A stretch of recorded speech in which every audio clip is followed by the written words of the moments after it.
ইমাম মাহদীর আগমন এবং কিছু সংশয় ও ভ্রান্তি নিরসন।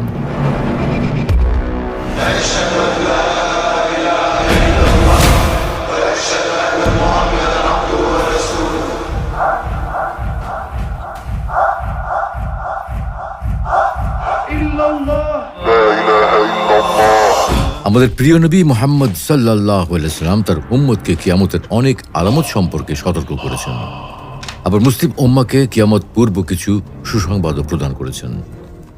কিয়ামতের পূর্বে অন্যায় অবিচারের ফলে পৃথিবী জুড়ে যে বিভীষিকাময় পরিস্থিতির সৃষ্টি হবে, তাতে মুসলিমরা পরাজিত, আশাহত, নিরাশ এবং নাবিকবিহীন জাহাজের মতো হয়ে পড়বে। প্রিয় নবী সাল্লাল্লাহু আলাইহি ওয়াসাল্লাম বলছেন, এই দুঃসময়ে মুসলিমদের হতাশ হওয়ার কিছু নেই, কারণ মুসলিমদের এই অবস্থা থেকে মুক্তির জন্য একজন মুজাদ্দিদ আসবেন, যেমনটি প্রতি 100 বছরে এসে থাকে। কিন্তু কিয়ামতের পূর্বে আগত মুজাদ্দিদ অন্য মুজাদ্দিদ বা সংস্কারকদের মতো হবেন না, বরং তিনি হবেন অনন্য ও অসাধারণ কিছু বৈশিষ্ট্যের অধিকারী। তিনি হবেন নবী বংশে জন্মগ্রহণকারী, নবীর নামে নামধারী, মুহাম্মদ ইবনু আবদুল্লাহ আল মাহদি উপাধিধারী।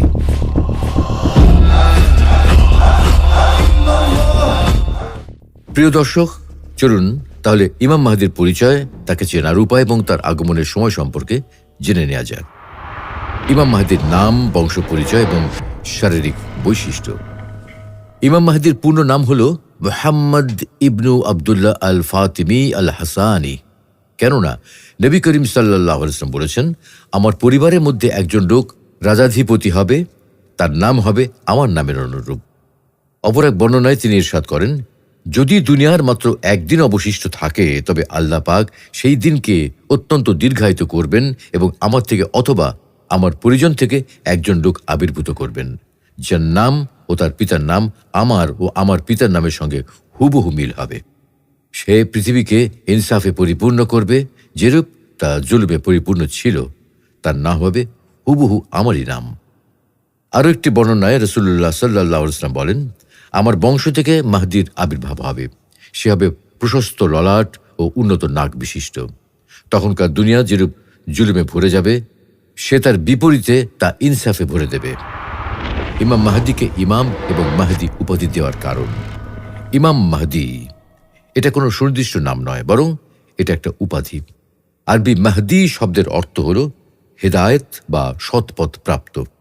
যেহেতু তিনি মুসলমানদের হিদায়ত প্রাপ্ত নেতা হবেন, তাই নবী সাল্লাল্লাহু আলাইহি ওয়াসাল্লাম তার পরিচয় বর্ণনা করার সময় মাহদি অর্থাৎ হিদায়ত প্রাপ্ত এই শব্দটি ব্যবহার করেছেন। এই কারণে তাকে মাহদি উপাধি দেওয়া হয়েছে। যেমন রাসূলুল্লাহ সাল্লাল্লাহু আলাইহি ওয়াসাল্লাম বলেন, আল মাহদি আমার পরিবার থেকে ফাতেমার সন্তানদের বংশ থেকে আবির্ভূত হবে। ইমাম বলার কারণ হল, দামেস্কের বনু ইমাইয়া মসজিদে ফজরের নামাজের সময় মুসলিমগণ সালাত আদায়ের জন্য প্রস্তুতি নেবেন এবং ইমাম মাহদি ইমামের জায়গায় দাঁড়ানো থাকবেন। এই সময় ঈসা আলাইহিস সালাম অবতরণ করবেন। তখন ইমাম মাহদি ঈসা আলাইহিস সালামের প্রতি সম্মান জানিয়ে তাকে সালাতের ইমামতি করার জন্য অনুরোধ করবেন। কিন্তু ঈসা আলাইহিস সালাম বলবেন, আপনি ইমামতি করুন। ফলে ইমাম মাহদি ইমামতি করবেন এবং ঈসা আলাইহিস সালাম মুক্তাদি হিসেবে সালাত আদায় করবেন। এ কারণে তাকে ইমাম উপাধি দেওয়া হয়েছে। যেমন রাসূলুল্লাহ সাল্লাল্লাহু আলাইহি ওয়াসাল্লাম ইরশাদ করেন, তোমাদের জন্য কতই না আনন্দের বিষয় হবে যখন তোমাদের মধ্যে মরিয়ম পুত্র ঈসা আলাইহিস সালাম অবতরণ করবেন এবং তোমাদের মধ্যে থেকেই হবে তোমাদের ইমাম। এই হাদিসের ব্যাখ্যায় সহিহ আল বুখারীর প্রখ্যাত ভাষ্যকার আল্লামা আনোয়ার শাহ কাশ্মীরি রহমতুল্লাহি আলাইহি বলেন, এখানে ইমাম বলতে ইমামতে সুগরা অর্থাৎ সালাতের ইমামতের কথা বলা হয়েছে।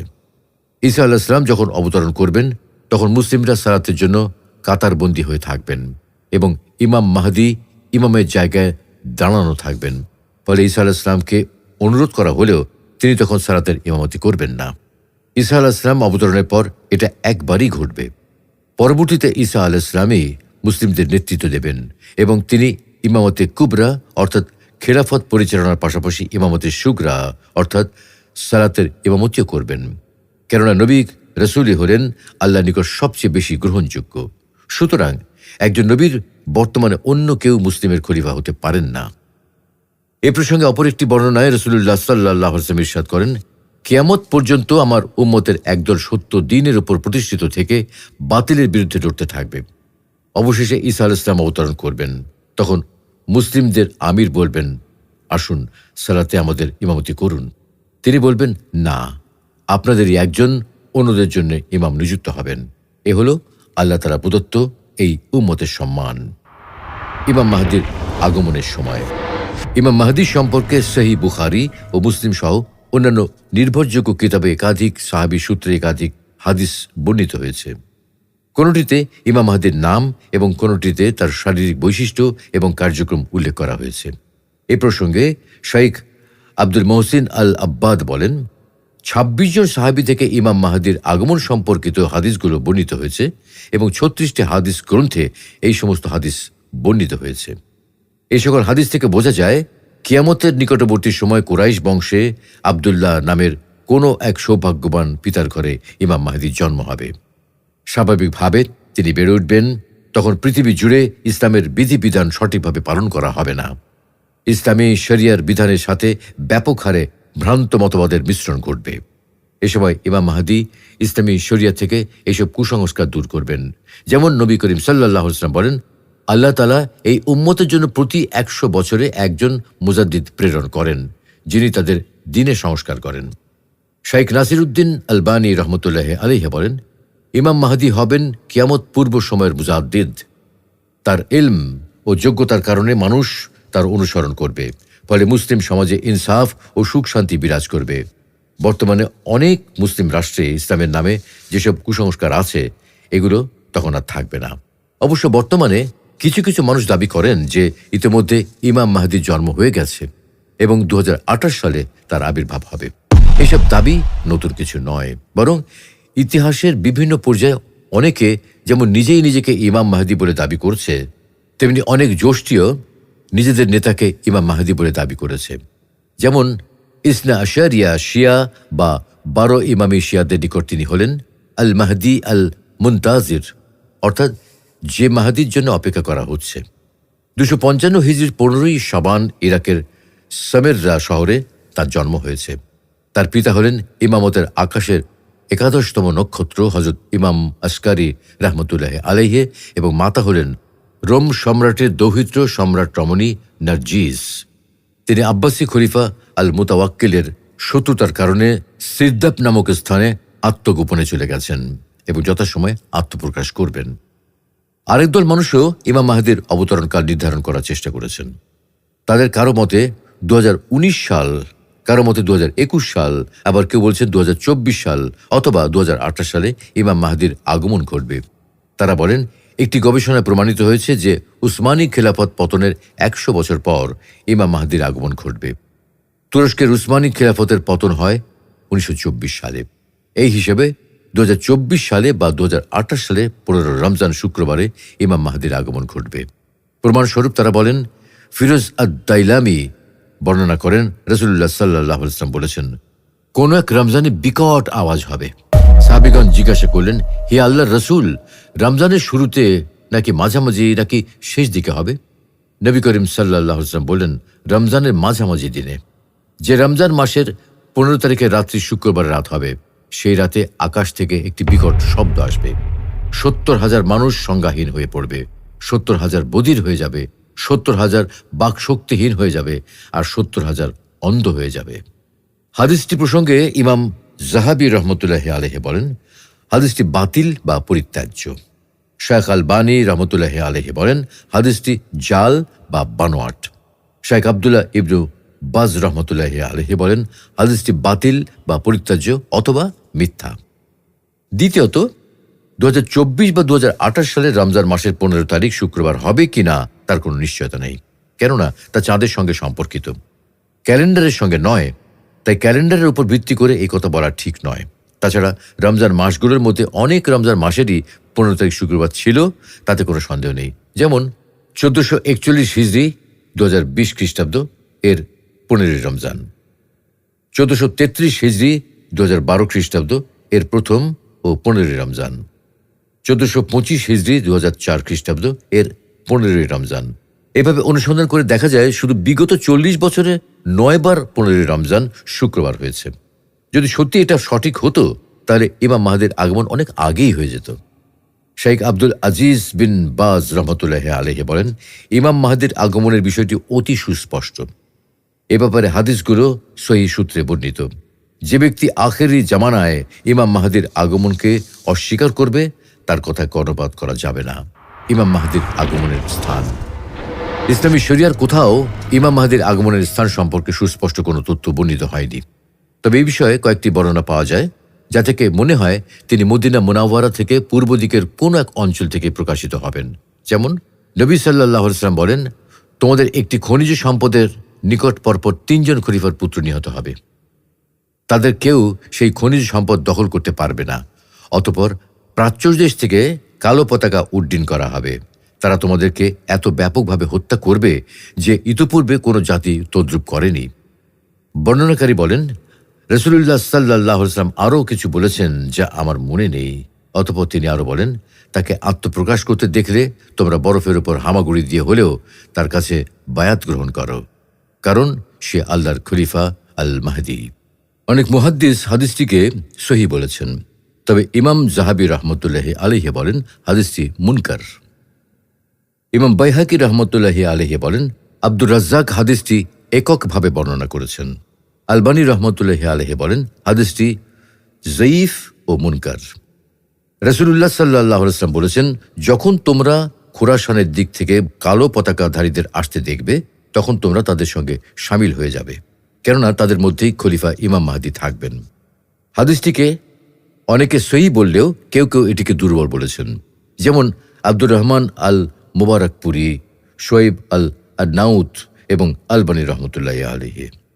আব্দুর রহমান আল মুবারকপুরি রহমতুল্লাহি আলাইহি বলেন হাদিসটি দুর্বল, কেননা বর্ণনাকারী শরীক বিন আবদুল্লাহ কাজীর স্মৃতি বিকৃত হয়ে গিয়েছিল। ইমাম ইবনে কাসির রহমতুল্লাহি আলাইহি বলেন, উল্লিখিত হাদিসে যে ধন ভাণ্ডারের কথা বলা হয়েছে তা হল কাবা ঘরের ধন ভাণ্ডার। ৩ জন খলিফার পুত্র তা দখল করার জন্য ঝগড়া করবে, কেউ তা দখল করতে পারবে না। সর্বশেষে আখেরি জামানায় পূর্বের কোনো এক দেশ হতে ইমাম মাহদি আগমন করবেন। কিন্তু শিয়ারা সামেরার গর্ত হতে ইমাম মাহদি বের হওয়ার যে দাবি করে তার কোনো ভিত্তি নেই। তারা আরও দাবি করে যে তিনি গর্তের মাঝে লুকিয়ে তাদের একটি দল প্রতিদিন সে গর্তের কাছে দাঁড়িয়ে অপেক্ষা করে। এই ধরনের আরও অনেক কাল্পনিক ঘটনা বর্ণিত আছে। এই সমস্ত কথার পক্ষে কোনো দলিল নেই, বরং এগুলো কোরআন ও হাদিস বহির্ভূত কথা। তিনি আরও বলেন, পূর্বাঞ্চলের লোকেরা তাকে সাহায্য করবে এবং তার শাসনকে সমর্থন করবে। তারা কালো পতাকাধারী হবেন। মোট কথা, আখেরি জমানায় পূর্ব দেশ হতে তার বের হওয়া সত্য। কাবাঘরের পাশে তার নিকট বায়াত গ্রহণ করা হবে।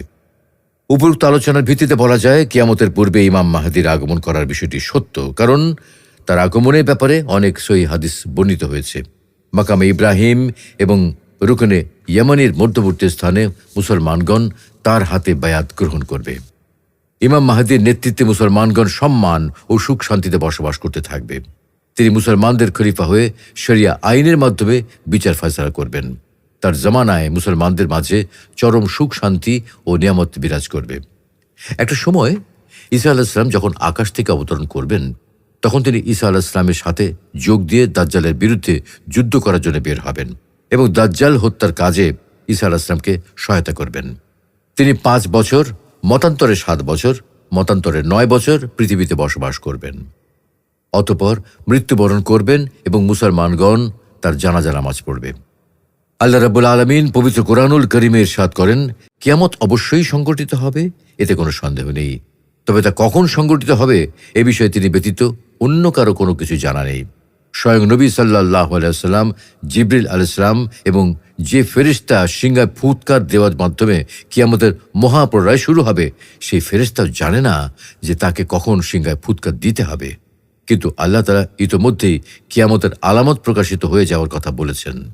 পবিত্র কোরআনে উল্লেখ আছে, فهل ينظرون إلا الساعة أن تأتيهم بغتة فقد جاء أشراطها فأنى لهم إذا جاءتهم ذكراهم। তারা শুধু এই অপেক্ষাই করছে যে অকস্মাৎ কিয়ামত তাদের কাছে এসে পড়ুক।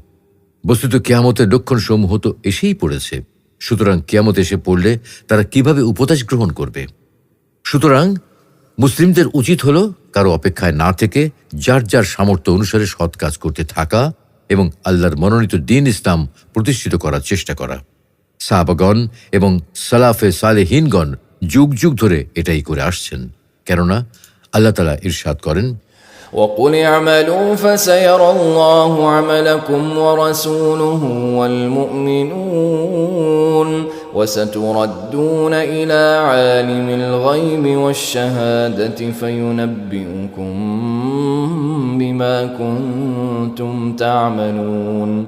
আপনি বলে দিন, তোমরা কাজ করে যাও, আল্লাহ তাআলা, রাসূল সাল্লাল্লাহু আলাইহি ওয়াসাল্লাম এবং মুমিনগণ তোমাদের কাজ দেখবেন। তাছাড়া তোমরা শীঘ্রই প্রত্যাবর্তিত হবে তার সান্নিধ্যে, যিনি গোপন ও প্রকাশ্য বিষয়ে অবগত।